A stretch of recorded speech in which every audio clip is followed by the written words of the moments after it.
મારું નામ અલ્તાફ રખાભાઈ છે. 12-13 વર્ષથી જેલ ભગોરીમાં 12 વર્ષથી હું બેકરી વિભાગમાં કામ કરી રહ્યો છું. અને અમે અહીંયા અડદિયાથી માંડી ફરસાણ ભાવનગરી ગાંઠિયા, ચંપાકલી તીખા ગાંઠિયા, ફરસીપુરી અનેક વગેરે વસ્તુ બનાવી છે. અને ખજૂર પાક બી બનાવી. અને પછી અમે અંદર સેલ રૂમમાં નાસ્તો મુલાકાતી યાત્રી આવે ફેમિલી સાથે તો બહાર લખાવીને અને અંદર અમે વસ્તુ હોમ ડિલિવરી આપી છીએ. અને બહાર વેચાણ કેન્દ્ર સેલ રૂમમાં થશે, કાલાવડ ભજીયા ઓછી થાય છે. અને અંદર નાસ્તો અમે વેચાણ કરી છીએ.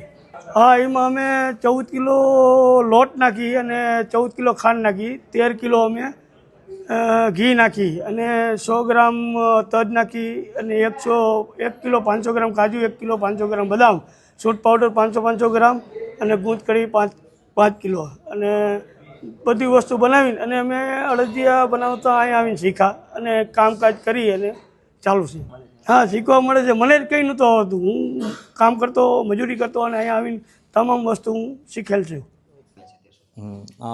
જેલમાં દર વર્ષે શિયાળાની સિઝન દરમિયાન અડદિયા તેમજ ફરસાણ તો બારોમાસ બને છે, પણ ખાસ કરીને શિયાળાની સિઝનમાં અડદિયા બનાવવામાં આવે છે અને ઘણા લાંબા સમયથી અડદિયા ઘણા વર્ષોથી બનાવવામાં આવે છે. હાલમાં અત્યાર સુધી 2 મહિનામાં આશરે 1400 કિલો જેવું પ્રોડક્શન થઈ ગયું છે અને અમને બહોળો પ્રતિસાદ મળે છે. ખાસ કરીને એમાં બહુ જ સારી અને કિંમતી વસ્તુ, શુદ્ધ વસ્તુ વાપરવામાં આવે છે અને નફાનો પણ અમારે બહુ 10% જ નફો હોય છે સરકારી રીતે. અને ગામ કરતાં આશરે 200-250 રૂપિયા જેવા અમારા જેલના અડદિયા સસ્તા હોય છે અને શુદ્ધ હોય છે. શું ભાવ છે અને કઈ જગ્યાએ અડદિયા? હા, આશરે 440 રૂપિયા ભાવ છે એનો, 440 ભાવ છે. અને અડદિયા અમારા જેલના સેલરૂમ તેમજ કાલાવાડ રોડ ઉપર જે અમારું ભજીયા હાઉસ છે ત્યાં મળે છે.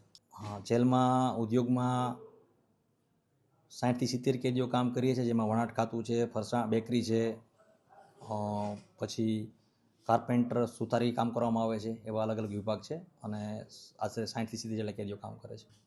વેચાણ બાદની રકમ કેદી કલ્યાણમાં લઈ જવામાં આવે છે અને કેદીઓના હિત માટે આ પૈસા વાપરવામાં આવે છે.